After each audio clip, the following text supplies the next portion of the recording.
Hey, it's Paige from Giggly Squad. Real talk, if there's one store that I absolutely love walking around, it's Sephora. It's my total guilty pleasure. They have amazing brands that other people don't have, and I find something great every time I walk in.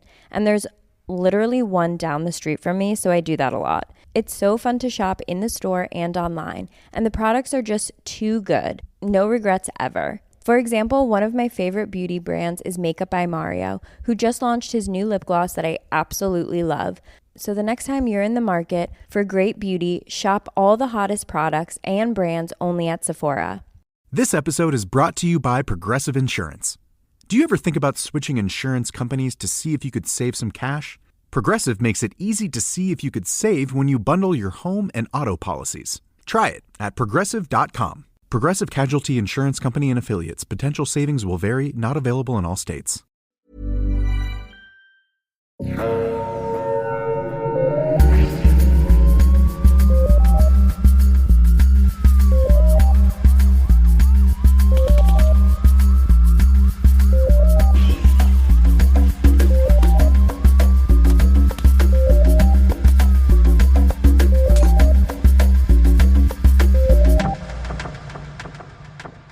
Bonjour tout le monde et bienvenue à Un peu de crime dans ton café, le podcast où on parle de crime et de café. Donc, je suis votre animatrice Audrey et aujourd'hui, je suis avec Catherine. Catherine, comment ça va?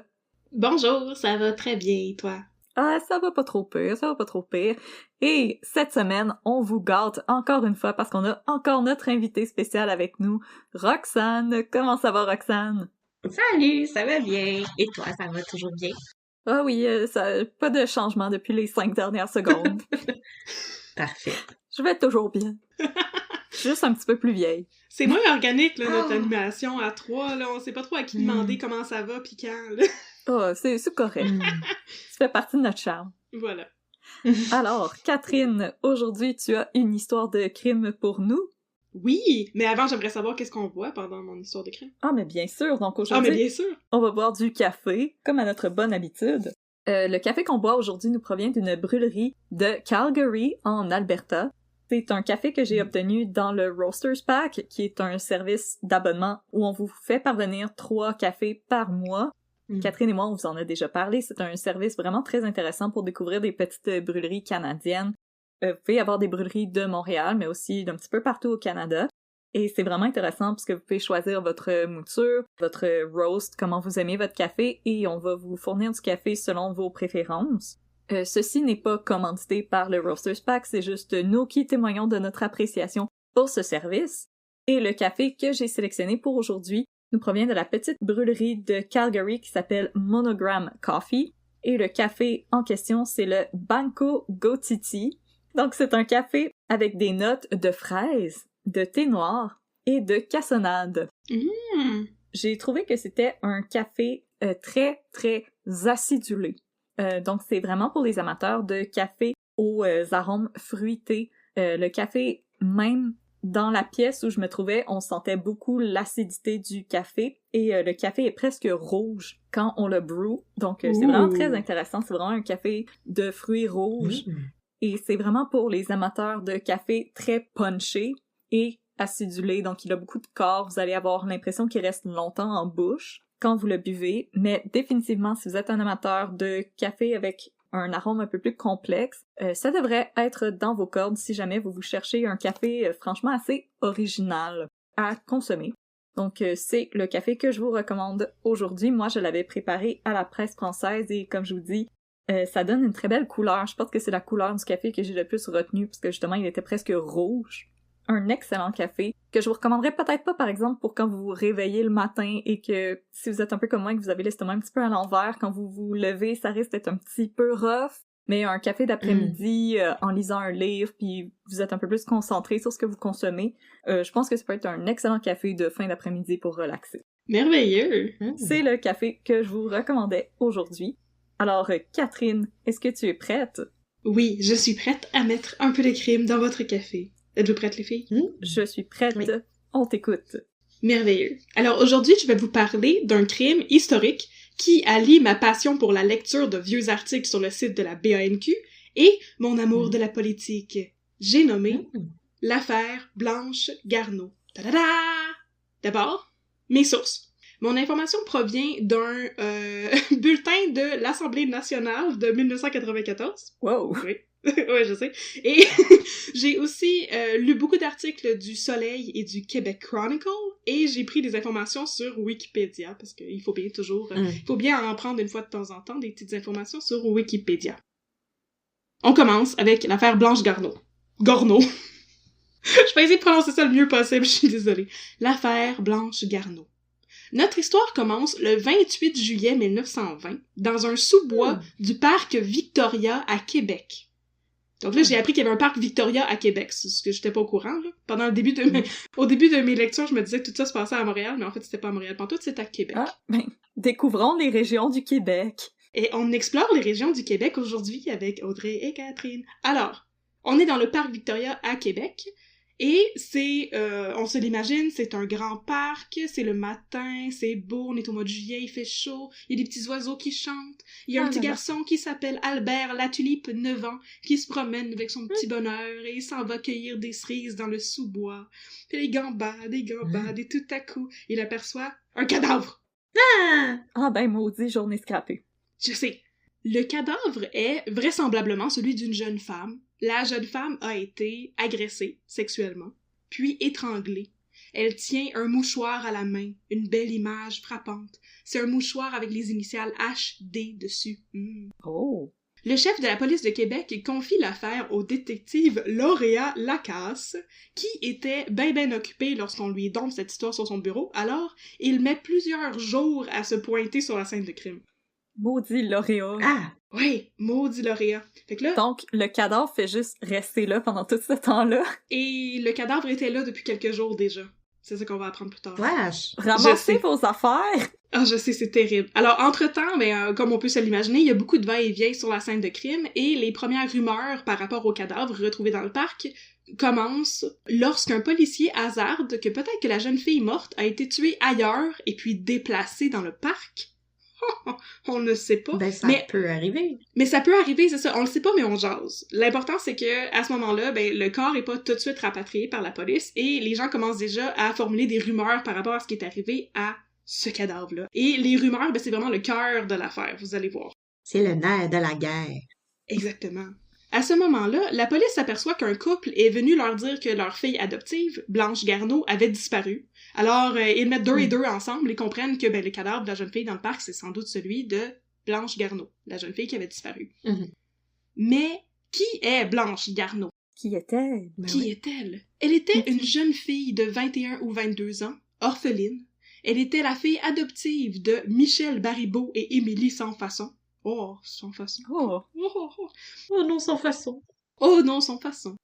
Blanche habitait avec ses parents adoptifs dans le quartier de Stadacona à Québec. Je connais pas ça. Stadacona? Je sais pas non plus c'est quoi. Elle était... Ça sonne comme un club med. Ça sonne comme un club med, c'est vrai. Ça sonne comme Donnacona. Ça sonne comme Donnacona aussi. My Donnacona don't want none until unless My Donnacona don't want none. La célèbre chanson de Nicki Minaj, My Donnacona. Donc, Blanche était une jeune fille modèle, à ce qu'il paraît. Elle était jeune et belle, avec les cheveux bruns, les yeux noirs. Elle était très gentille, très généreuse.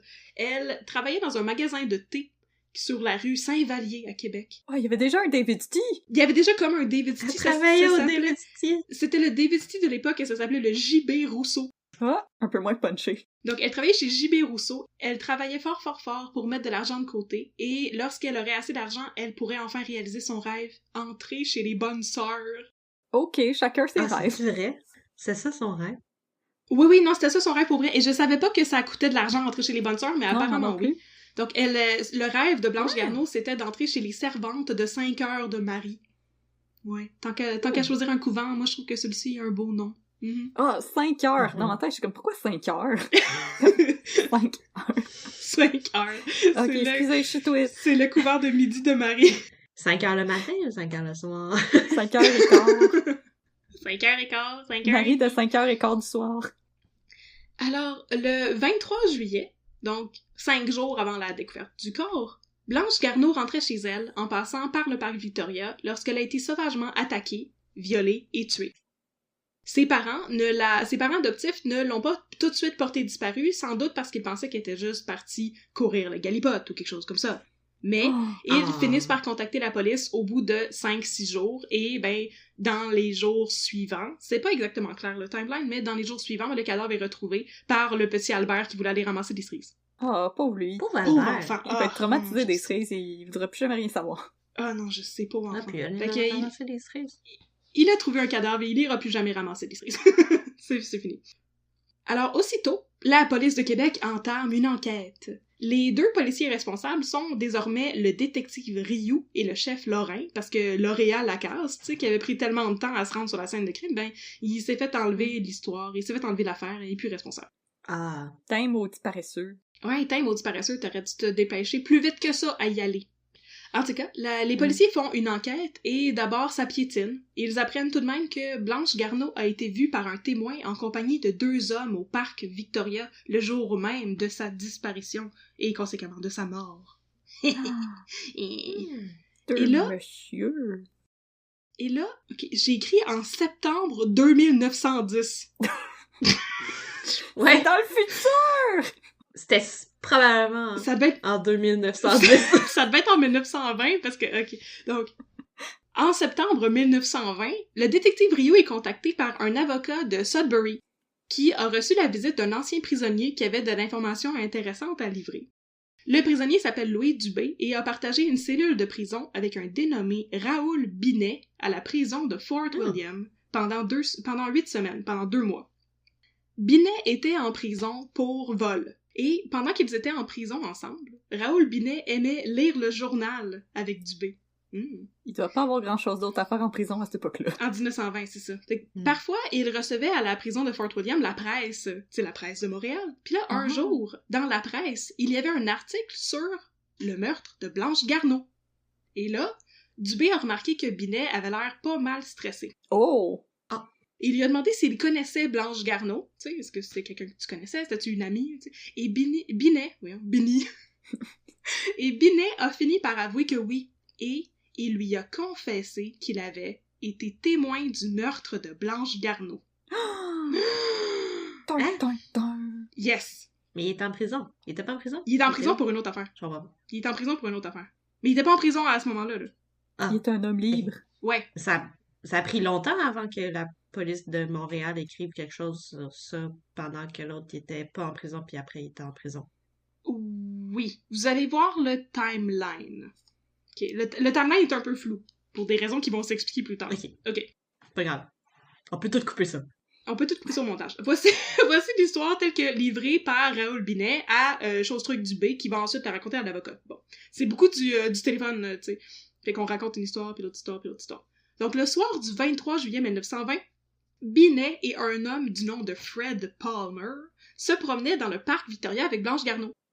Fred Palmer était une connaissance de Blanche Garneau, et Binet était juste un third wheel qui se promenait avec eux.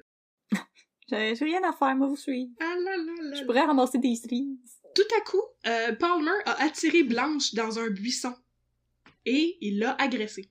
Binet pensait que Palmer l'amenait à l'écart juste pour la frencher, tu sais, parce qu'on est en 1920 puis on va se cacher pour faire des affaires comme ça. Puis là, tout à coup, il a réalisé que Palmer avait l'air de frapper quelque chose dans le buisson, fait qu'il s'est approché puis il a vu que Palmer était en train de tabasser Blanche Garneau. Seigneur! Je sais, elle avait l'air morte et Binet dit qu'il a essayé de la ranimer sans succès. Puis ensuite, Binet et Palmer se sont sauvés en Ontario, où ils ont volé une valise dans leur lieu de travail, dont le contenu totalisait 100$. Et pour ce vol-là, ils ont été envoyés à la prison de Fort William. Et en prison, Palmer et Binet sont séparés parce que Palmer a une intercation violente avec un gardien de prison et comme il reçoit une peine plus sévère, puis il est transféré dans une autre aile, tu sais. Puis Binet, lui, il se ramasse avec le sympathique Dubé et ils lisent le journal ensemble et un jour, il lui raconte ça.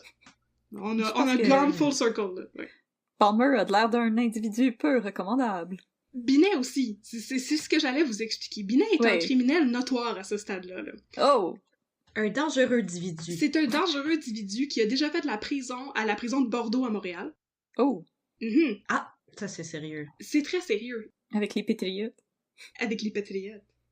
Le détective Ryu est certain qu'il a enfin trouvé ses coupables lorsqu'il est contacté par l'avocat de Sudbury qui lui raconte toute cette histoire-là. Alors il s'active pour aller arrêter Raoul Binet, ce qui arrive finalement le 21 janvier 1921. Fait que ça prend quand même un bout, là.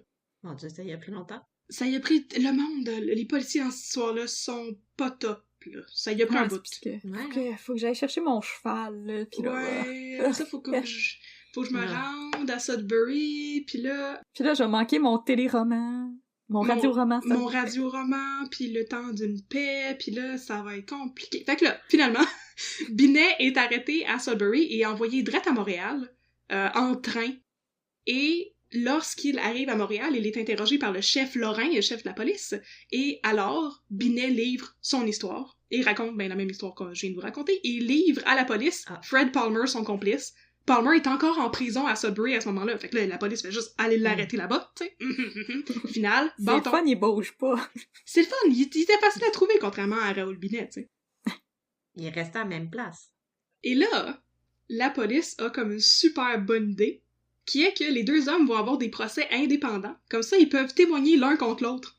Snitches will get the stitches. T'as-tu le goût de snitcher sur Palmer? T'as-tu le goût de snitcher sur Binet? Fait que là, c'est ça qui est en train de s'organiser. Sauf que là, en octobre 1921, lorsque Binet arrive à son procès, il témoigne devant le jury et il fait au jury des révélations pas mal hot qui les choquent pas mal. Oh oui. Il dit que oui, il a livré Palmer au détective Ryu, mais que c'était une fausse confession. Oh non! Le maudit! Ok, voici ce qui est arrivé selon Binet. Il se fait arrêter par le détective Ryu à Sudbury et envoyé à Montréal. Dans le train, Ryu ne lui fait pas des menaces, mais plutôt des promesses. Il lui dit que Palmer est déjà incarcéré à Montréal, donc il a déjà été arrêté, et que Palmer a livré Binet. Que Palmer a dit aux policiers de Montréal que Binet était coupable du meurtre de Blanche Garneau. Puis là, Binet lui dit « Ben non, il a menti, moi j'ai rien fait. » Et le détective Ryu lui dit que Palmer est juste un maudit anglais, puis que si Binet a envie de l'accuser, toute la mort de Blanche Garneau pourrait passer sur le dos du maudit anglais, puis que Palmer serait juste retourné directement en prison, puis Binet pourrait rentrer chez lui. Ah! On peut juste pitcher les Anglais en avant du train. C'est exactement ça! Et là, après ça, dans une procédure qui n'est pas du tout officielle ou acceptée nulle part, là, le détective Ryu héberge Raoul Binet dans sa maison. Ben voyons. Tu peux pas faire ça. En attendant son procès. Ça donnerait une bonne comédie. Ça donnerait une très bonne comédie. Fait qu'il lui fait des promesses, puis il lui dit « Regarde, on a déjà plein d'informations sur toi, là. OK, Palmer a déjà dit que c'est toi qui l'avais tué, mais tu sais, on peut tout faire passer ça sur le dos de Palmer. C'est juste un maudit anglais, puis on va le renvoyer à Sudbury en prison, puis tu vas t'en sortir. » Puis il habite avec lui, là. C'est un gros truc de good cop, là, où est-ce qu'il fait des promesses et tout. Mais Binet jure, lors de son procès, que tout ce qu'il savait sur l'affaire de Blanche Garneau au moment de livrer son témoignage au détective Ryu et au chef Lorrain, il l'avait appris dans les journaux. Et que, en plus de ça, je sais, et il dit en plus de ça que il était même pas dans la ville de Québec au moment du meurtre. Oh non! Il était même pas là. Je suis même pas là, je suis au courant de rien. Je plaide l'ignorance. J'étais même pas là, je le sais pas. Je le sais pas, je n'ai jamais entendu parler. Cette révélation est pas mal choquante parce que, on s'entend, la police a arrêté Palmer suite au témoignage de Binet en faisant croire à Binet que Palmer l'avait déjà livré. Fait qu'ils ont comme forcé les gens à faire des fausses confessions. Et avec ce témoignage choc-là, la défense arrive à semer le doute dans la tête des jurés. Pendant le procès, la défense arrive même à prouver que Binet et Palmer n'étaient pas à Québec le jour des meurtres. Grâce à toutes ces informations très intéressantes et compromettantes, le jury innocente Binet et Palmer. Parce qu'ils étaient même pas dans la ville de Québec. Puis en plus, leurs témoignages ont été fabriqués par la police. Maudite police. Là, pour l'anecdote, ils sont libérés sur le champ, sauf que Binet est aussitôt réarrêté pour parjure, parce qu'il avait fait un faux témoignage. Ah, ben oui, hein? Puis c'est de même que ça marche. Ben c'est ça, et Palmer est réarrêté aussi automatiquement, parce qu'apparemment c'est un repris de justice à Montréal. Fait qu'ils ont été tous les deux innocentés, mais après ça, tu sais, ils ont été... mais il va falloir que tu reviennes parce que t'as fait d'autres choses. Ouais, t'avais fait d'autres choses, fait que c'est bon, t'as innocenté pour ça, mais non. T'es libre, mais pas. Donc, on est pas mal revenu à la case départ. On sait pas trop qui a tué Blanche Garneau, puis là, on a eu un gros procès, très médiatisé, et ça n'a pas réussi à apaiser la fureur populaire, parce que les gens veulent la justice pour Blanche Garneau. Et à ce moment-là, ben, les rumeurs recommencent à proliférer. Les gens sont surtout choqués et étonnés par la manière, à tout le moins bizarre, dont l'enquête a été menée par le détective Rioux et le chef Lorrain de la police provinciale. On s'entend? Fait que là, ça se met à jaser dans les journaux et sur les places publiques, tu sais, les tribunes publiques et tout. Et les gens se demandent, est-ce que la police avait des mauvaises intentions? Est-ce que la police était corrompue? Ou est-ce que la police était juste des gens qui travaillent mal? Est-ce que la police était corrompue? C'est ce que croit le journal du Québec Chronicle. Sauf que ça ne fait pas l'affaire des instances politiques qui poursuivent le journal pour libelle en novembre 1921. Oh, fais attention à ce que tu dis! Fait que là, dans le journal, ils écrivent, mais là, l'enquête a été menée tout croche, puis le gouvernement réplique en disant « Ouais, mais vous avez pas le droit d'écrire des affaires comme ça, vous avez pas le droit d'insinuer que la police aurait pu être vendue ou que la police aurait pu être corrompue. » T'as pas le droit de dire que je travaille mal. T'as pas le droit de dire que je travaille mal. Et la personne qui intente les poursuites contre le Québec Chronicle est le premier ministre et procureur général Louis-Alexandre Taschereau. On n'y est plus. C'est le gars qui a bâti le boulevard. C'est le gars qui a bâti le boulevard. C'est le boulevard! C'est fait poursuivre par un boulevard. Donc c'est ça, le premier ministre et procureur général Louis-Alexandre Taschereau, qui est le premier ministre du Québec, et c'est celui-même du boulevard Taschereau, oui. Il l'a bâti avec ses deux bras. Il l'a bâti avec ses deux bras, et sa réaction face aux accusations du Québec Chronicle génère d'autant plus de rumeurs. Ouais, les gens sont assez étonnés que le premier ministre se mêle de cette histoire-là, puis essaie de censurer les journaux. Ouais, imagine si Justin Trudeau, il te poursuivait demain pour un post que t'as fait sur Instagram, là. Je pense que les gens auraient une couple de questions. Ben, c'est ça, puis l'affaire, c'est que justement, tu sais, le journal accuse la police d'être corrompue puis au service d'une instance, puis là, l'instance politique comme s'insurge de ça. Fait qu'on dirait que les rumeurs disent vrai, tu sais, ça a l'air de pointer dans ce sens-là. C'est un peu fondé, là. On dirait que c'est un peu... Hey, it's Paige from Giggly Squad. Real talk. If there's one store that I absolutely love walking around, it's Sephora. It's my total guilty pleasure. They have amazing brands that other people don't have, and I find something great every time I walk in. And there's literally one down the street from me, so I do that a lot. It's so fun to shop in the store and online, and the products are just too good. No regrets ever. For example, one of my favorite beauty brands is Makeup by Mario, who just launched his new lip gloss that I absolutely love. So the next time you're in the market for great beauty, shop all the hottest products and brands only at Sephora. Fondé. Fait que là, la rumeur la plus fréquente à partir de ce moment-là, c'est que Binet et Palmer, c'était seulement des decoys, donc c'était seulement des faux suspects, c'est des faux accusés, qui auraient été payés par des instances politiques pour être arrêtés, puis envoyés en prison pour apaiser le public, puis que les gens arrêtent de se poser des questions sur la mort de Blanche Garneau. Arrêtez de poser des questions! Ça expliquerait pourquoi l'enquête a été tellement bâclée par la police. Et la principale rumeur qui fuse, dis-je, c'est que les véritables meurtriers seraient possiblement déjà connus des autorités et qu'ils seraient des hommes trop importants pour être arrêtés. En fait, les gens croient que les vrais coupables sont les fils de 2 députés libéraux. Est-ce que je les nomme? Je pense qu'ils peuvent plus nous poursuivre sous ça en 1920. Parfait. C'était Arthur Paquet Jr., le fils de Arthur Paquet, et Magella Madden, le fils de Martin Madden. C'était Barty Croupton Junior! Le fils de Barty Croupton! C'était le fils de Barty Croupton, et les deux sont protégés par leur papa et les collègues de leur papa, dont le premier ministre, Monsieur Taschereau. Mais voyons donc, on n'a jamais entendu parler de ça, des politiciens tout croche. Ben non, je sais. Des papas riches. Des papas riches qui protègent leur progéniture. Voyons donc, ça se peut pas. Ça sort tellement de nulle part, cette histoire-là. Je comprends pas ces accusations-là. Puis le premier ministre Taschereau est complètement indigné. Écoute, il ne laissera pas passer ça. Et Arrêtez de me traiter de tout croche! Je vous ai bâti un boulevard avec mes mains! Avec le maïs Champlain! Vous aimez pas ça, le maïs Champlain? Ah! Il y a un Archambault! Faut acheter des CD! Il y avait un Giorgio aussi. Il y avait un Giorgio avant. Feu Giorgio. Feu Giorgio. RIP. RIP Giorgio. Alors, en août 1922, Les rumeurs sont encore plus alimentées par une élection partielle dans le comté de Labelle, durant laquelle j'imagine qu'on accuse des politiciens de favoritisme ou whatever, et là, l'histoire dont on parlait plus depuis un petit bout repart, puis là, ça recommence à discuter de ça dans les journaux. Mon Dieu, mais qu'est-ce qui est arrivé avec l'histoire de Blanche Garneau? On l'a jamais su, les fils des politiciens, blablabla. Et là, dans les assemblées conservatrices, parce que Taschereau était un libéral, c'est là qu'on commence à chanter « Libérez-nous des libéraux ». Libérez-nous des libéraux. Yes. Libérez-nous des libéraux. Alors, dans les assemblées conservatrices, on commence à accuser Taschereau de faire entrave à la justice.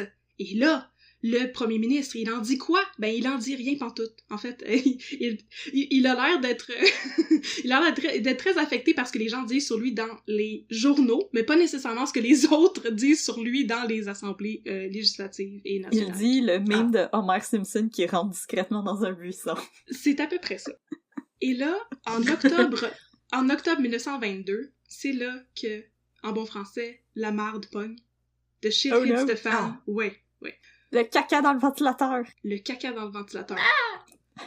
Un journaliste du nom de John H. Roberts, éditeur du journal The Axe, publie un bilan de l'affaire Blanche Garneau. Fait que là, à ce moment-là, elle est morte en juillet 1920, fait que ça fait plus de 2 ans. Et il y a un bilan qui est publié par John H. Roberts, qui est l'éditeur du journal The Axe. The Axe, c'est un hebdomadaire, comme le TV Hebdo, qui paraît à ce moment-là depuis quelques mois à peine et qui s'inspire d'un nouveau style journalistique apparemment inspiré soit de la Nouvelle-Angleterre ou straight up de l'Angleterre, les sources divergent là-dessus, qui veut inciter la réaction du public. Oh, c'est la presse à potins. C'est la presse à potins, c'est les tabloïds. Oh, oui. C'est le people. C'est genre la semaine. La témine de tétémine. Je dis en fait que c'est comme le éco-vedette puis le dernière heure. Ouais, hein. Parce que l'idée, ce n'est pas de susciter la réflexion, on veut des titres qui choquent et qui accrochent l'œil. C'est ça qui se vend. Donc c'est un petit peu comme, justement, le éco-vedette, mais c'est pour le crime et pour le political slandering, fait pour la critique politique. Parce que, apparemment, M. Roberts s'en prenait pas mal souvent à M. Boulevard Taschereau dans ses écrits. Le journal The Axe a été publié pendant seulement 2 ans. Fait qu'apparemment, il était en avance sur son temps, puis il est pas arrivé dans la bonne époque pour ce genre de journalisme-là. Il a manqué d'argent. En tout cas, dans son article récapitulatif du cas de Blanche Garneau, Roberts offre une récompense de 5 000 $ à quiconque pourrait apporter les informations susceptibles de permettre l'arrestation des vrais coupables. Dans son état des faits, Roberts fait aussi état des rumeurs en ce qui concerne l'implication de politiciens libéraux dans l'affaire et déclare, et je cite, que 2 députés se trouvent impliqués dans ce sinistre crime. Oh! Pas leur fils, les députés. Oui. C'est les députés, parce que les députés auraient fait un cover-up. Puis là, c'est plus seulement des rumeurs, c'est écrit noir sur blanc. Et l'article de Roberts fait énormément de remous. Mais c'est pas la première fois que les gens sont choqués parce qu'il a été publié dans son journal.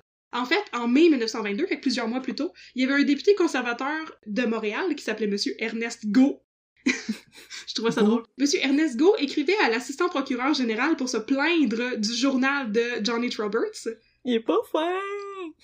Oui, pis en plus, je sais pas pourquoi t'écris à l'assistant et non pas juste au procureur général. Il était occupé.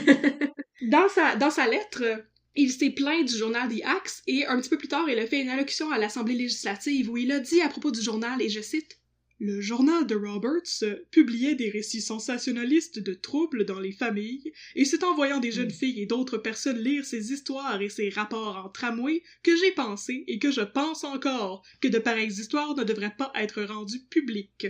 Je crois que c'est contre l'intérêt public que les affaires de famille soient ainsi divulguées. Roberts publiait des notes indignes d'être imprimées dans un journal. » Bref, la police des mœurs aime vraiment pas ça, le journal de John H. Roberts, puis là, les politiciens commencent à s'en mêler aussi. Alors, si le premier ministre Taschereau n'avait pas l'air de trop se préoccuper que les députés conservateurs l'accusent de favoritisme puis de cover-up, à ce moment-là, quand l'article de Axe et du journal The Axe est publié, il sort de ses gonds, le premier ministre Taschereau. Dans une procédure exceptionnelle, Taschereau demande à l'Assemblée de faire comparaître John H. Roberts pour s'expliquer par rapport à la teneur de son article. Le premier ministre dit que son article est considéré comme une atteinte aux privilèges du Parlement. Le privilège du Parlement? Oui. C'est ça. Alors Roberts est arrêté, subito presto, par un sergent d'armes et se présente devant l'Assemblée législative le 2 novembre 1922. Devant l'Assemblée, Roberts refuse de donner des précisions sur son article ou ses sources. Il plaide, et je cite, « sa bonne foi dans la recherche de vérité sur un crime révoltant ». Merci, mais ça va m'en prendre un petit peu plus que ça. Non, c'est ça. Puisqu'il est pas capable de citer ses sources, c'est comme si c'était du libelle, c'est pas fondé. L'Assemblée législative fait ensuite quelque chose que je n'avais jamais eu conscience que c'était possible. Elle déclare Roberts coupable d'outrage à la législature et le condamne à aller en prison. L'Assemblée législative, là. C'est pas... Outrage à la législature? Outrage à la législature. Fait qu'il a pas respecté la loi? Il a pas respecté la loi et c'est l'Assemblée législative et non pas un juge qui le condamne à une peine de prison. Oui. Parce que apparemment, selon le droit parlementaire britannique, l'Assemblée ou le Conseil législatif ont le droit de condamner des gens à la prison, mais uniquement pendant la durée de la session parlementaire. Oh, fait que pendant qu'ils parlent, ils peuvent te mettre en prison. Je comprends pas trop ce que ça veut dire, là. Pas dans le coin. En tout cas, le premier ministre Taschereau juge que c'est un cas... Va réfléchir. Alors, en tout cas, le premier ministre Taschereau juge que c'est un cas qui est bien trop grave pour se mériter seulement 20 minutes de prison pendant qu'on est en session législative, et il crée... un time-out dans le coin, et il crée un précédent en déposant un projet de loi spécial qui décrète l'emprisonnement de John H. Roberts. On n'y est plus. Fait qu'il crée un projet de loi pour l'envoyer en prison, c'est sérieux, là! Il crée un projet de loi juste pour envoyer lui en prison. Pour envoyer une personne en prison, oui. La prochaine personne qui chiale, qui a se fait censurer, là, il y a déjà quelqu'un qui a eu un projet de loi pour le faire mettre en prison. Fait que calme-toi. Ce projet de loi s'appelle le Bill 31. Et l'opposition conservatrice, qui est dirigée par un homme qui s'appelle Arthur Sauvé, a l'air aussi dubitative que moi quant à la pertinence et la légalité de créer une loi comme ça. Et le gouvernement tient son bout et dit qu'il est prêt à aller jusqu'au tribunal de Londres pour faire valoir son nouveau Bill 31. Yes! On n'y est plus. Mais finalement, pas besoin de faire ça parce que la loi est évaluée par le leader du gouvernement de la Chambre haute, un monsieur qui a le beau nom de Narcisse Perraudot. Oh! Narcisse! Et Narcisse Perraudot dit que le Bill 31 est absolument constitutionnel et fait envoyer John H. Roberts en prison tout de suite. Oh my god! Il dit c'est bien correct ce bill. C'est assez expéditif. Tu vas en prison, c'est la loi. Va en prison tout de suite, c'est la loi, puis il reste là pour 1 an. C'est que John H. Roberts s'en va en prison, et 2 ans plus tard, son journal ferme ses portes. Voilà. C'était sans doute trop choquant pour l'époque. Pendant ce temps, une nouvelle rumeur voit le jour, impliquant maintenant le fils de Louis-Philippe Taschereau, le fils du premier ministre. Oh non! Celui-ci signe un article intitulé « La non-vengée », dans lequel le fils du premier ministre, qui s'appelle Robert Taschereau, dans lequel Robert Taschereau insinue que Blanche Garneau a été tuée par un groupe nommé le Club des Vampires, dans un crime sordide et sadique. Ben voyons donc! Des vampires! Oui! Le Club des Vampires! Et les gens trouvent que cette hypothèse est très intéressante. Comment je peux faire partie du Club des Vampires asking for a friend? Il donnait peut-être pas d'indication sur comment joindre le Club des Vampires, mais il faisait passer la mort de Blanche Garneau sur ce club imaginaire. De vampires. Est-ce que Blanche Garneau avait des marques de dents dans le cou? On avait-tu vu des capes? Non. Oh, il y avait aucune raison. Pour vrai, c'est pas super fondé. C'est juste que, c'est ça, le fils du premier ministre repart la rumor mill en sortant cette histoire de club de vampires qui a pas de sens. Puis là, le premier ministre, ça incite le premier ministre à créer une commission royale d'enquête pour tirer cette histoire au clair une fois pour toutes et que la justice soit faite. Y a-t-il des vampires ou non? Avait-on les vrais coupables la première fois ou non? Étaient-ils des vampires? La commission est présidée par 2 hommes qui ont des très beaux noms. J'ai nommé John Spratt Archibald et Joseph Emery Robidoux. Alors, Archibald et Robidoux, bien sûr, les conservateurs chialent contre la tenue de cette commission d'enquête qui, selon eux, n'a pour but que blanchir les maudits libéraux sales. Ouais. Ouais, ça se peut bien. Et qu'à cela ne tienne, Archibald et Robidoux, qu'à cela ne tienne, Archibald et Robidoux passent plein de témoins en revue et en arrivent à 4 conclusions super vraies. Conclusion numéro 1. La justice a fait tout en son pouvoir pour retrouver les meurtriers de Blanche Garneau. Ah, cool. Conclusion numéro 2. Les enquêteurs ont suivi et vérifié toutes les pistes qui leur ont été soumises. On a reviré toutes les pierres. Toutes les pierres ont été revirées. On a regardé partout. Y compris les craques du divan. Même dans le coin là-bas, puis entre les craques du divan. Partout. Conclusion numéro 3. Les fils des députés de politiciens n'ont rien à voir avec le crime parce qu'ils ont des alibis. Oh! Mais non. Ces alibis leur ont été fournis par des membres de leur parenté, mais who cares? Un alibi, c'est un alibi. Bref, leur famille a dit non, ils ont pas commis de meurtre, ils étaient avec nous ce soir-là. Puis ça tient, dans la commission d'enquête, oui, les deux commissaires trouvent que c'est une très bonne explication. Et conclusion numéro 4, le mystère plane toujours sur le meurtre de Blanche Garneau. Ah, c'est une bonne conclusion. Oui, moi je suis d'accord avec cette dernière conclusion-là, contrairement aux trois précédentes. Je suis d'accord aussi avec celle-là, mais les autres ont... on va repasser. Moyen. Alors, malheureusement, l'enquête sur la mort de Blanche Garneau, malgré le revival politique et tout le blablabla, se termine en cul de poisson. Et les véritables coupables ne sont jamais appréhendés. Les vampires sont libres. OK. Littéralement, parce que depuis, il paraît que l'affaire Blanche Garneau est maudite. En effet, selon une madame qui a organisé une exposition de musée sur Blanche Garneau dans les années 80, beaucoup de documents liés à cette histoire ont disparu et tous les journalistes qui ont écrit là-dessus ont reçu des menaces anonymes.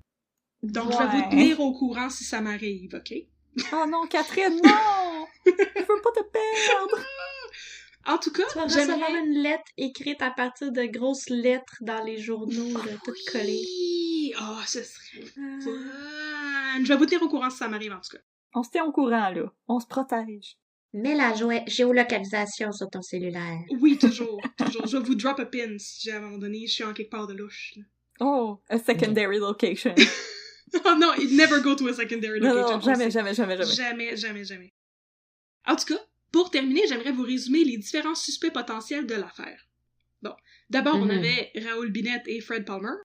Il paraît que Binet a passé le reste de sa vie à faire de la prison et à se vanter d'avoir tué Blanche Garneau. Fait que peut-être qu'on avait le bon gars la première fois, là. Mot de l'anglais. Peut-être aussi qu'il voulait se construire une réputation de criminel très très méchant et menaçant, puis que c'est pour ça qu'il se vantait de ça. De bad boy de la prison. Ouais. Pour être comme pas intimidé par les autres dans la prison. Ça se peut. Dire, moi j'ai fait quelque chose de bad. Don't mess with me. J'ai tué quelqu'un qui voulait devenir une bonne sœur. Ok. Dude. Fred Palmer, quant à lui, a éventuellement recanté son alibi selon lequel il n'était pas à Québec lors de la mort de Garneau. Alors, à mon avis, il demeure des suspects intéressants, mais là, ils sont morts parce que c'était les années 20, mais je veux dire, c'était peut-être les bons gars, after all. OK. Sinon... Les bons mauvais gars. Les bons mauvais gars. Bons criminels mauvais. Les bons mauvais criminels? Exactement. Les mauvais bons criminels. Les méchants. Les méchants. Sinon, un autre suspect est Martin Griffith, qui habitait sur le trajet que Blanche empruntait pour aller au travail, et qui avait demandé à 2 reprises à Blanche de sortir avec lui sans succès, parce qu'on s'en rappelle, elle voulait entrer dans les sœurs. Ah ouais, elle s'intéressait pas à lui. Non, elle s'intéressait à Jésus.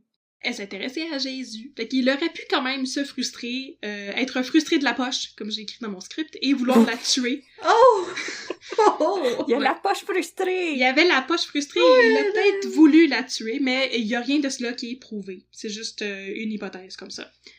Sinon, Réal Baribeau, qui est l'auteur du livre Qui a tué Blanche Garneau, avait un suspect de prédilection. Michel Baribeau, qui était le père adoptif de Blanche.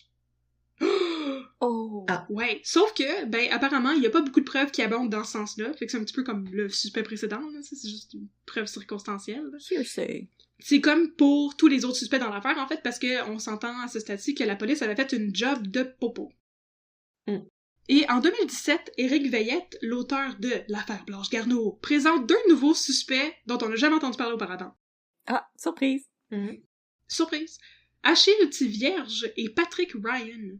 Ce sont des hommes ayant été accusés de viol au début des années 1920 à plusieurs endroits différents. Ce seraient des suspects potentiels, mais bon, on n'a pas plus de preuves que ça, à part le fait que c'était des violeurs, puis Blanche Garneau avait été violée.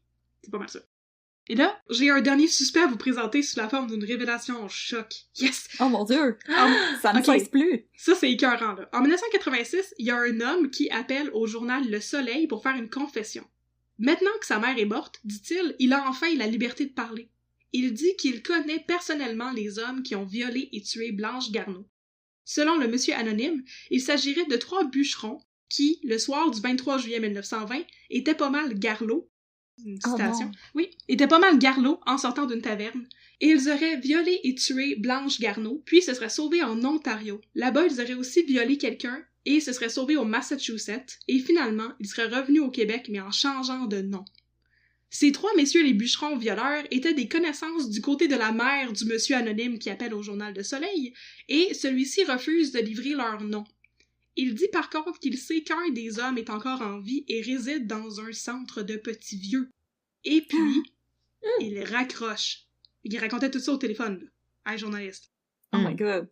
C'est dommage excitant, journaliste. Les gens t'appellent pour te faire des confessions. C'est fou, hein? Alors, ce monsieur-là n'a jamais été retrouvé, et on ne saura jamais qui a tué Blanche Garneau, même si aujourd'hui on en parle encore. Il s'agit d'un des cold cases les plus célèbres de la province, et les théories sont nombreuses, comme on a pu le voir. Fils de politicien, bûcheron sous, who knows? Et voilà, c'était l'histoire Blanche Garneau. C'est fini. Honnêtement, je pense par exemple que tous les efforts que le gouvernement libéral ont fait pour faire taire les journalistes, c'est un petit peu... Hey, c'est un peu incriminant, un petit peu incriminant, là. C'est un peu suspicieux. C'est très suspicieux, sérieusement, là.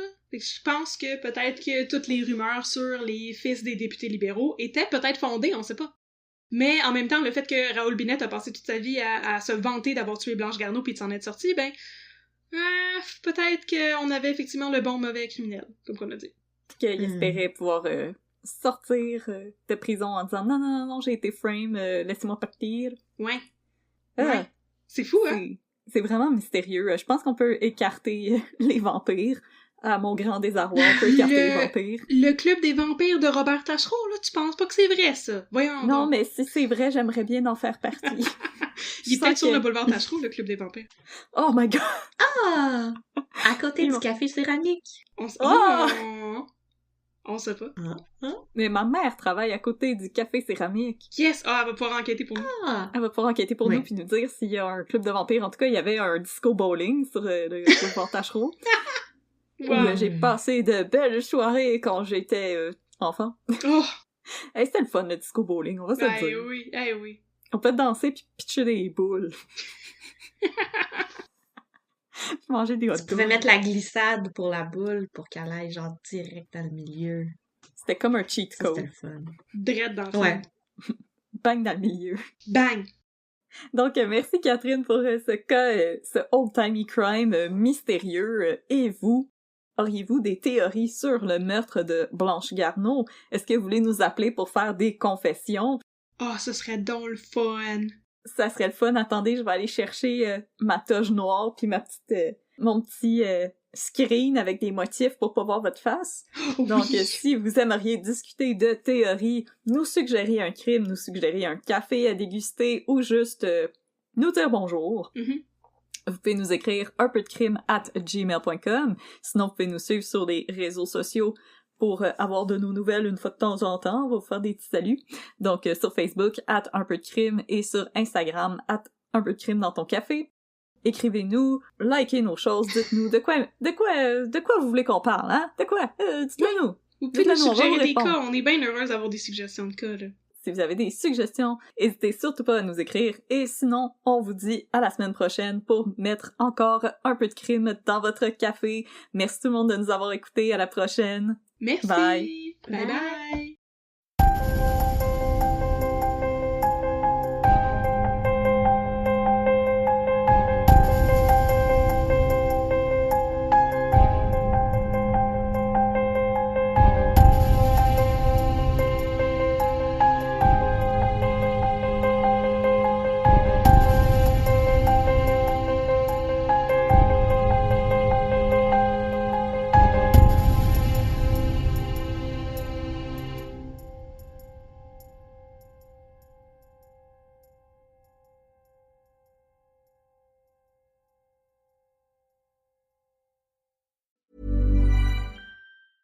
Hey, it's Paige from Giggly Squad. Real talk. If there's one store that I absolutely love walking around, it's Sephora.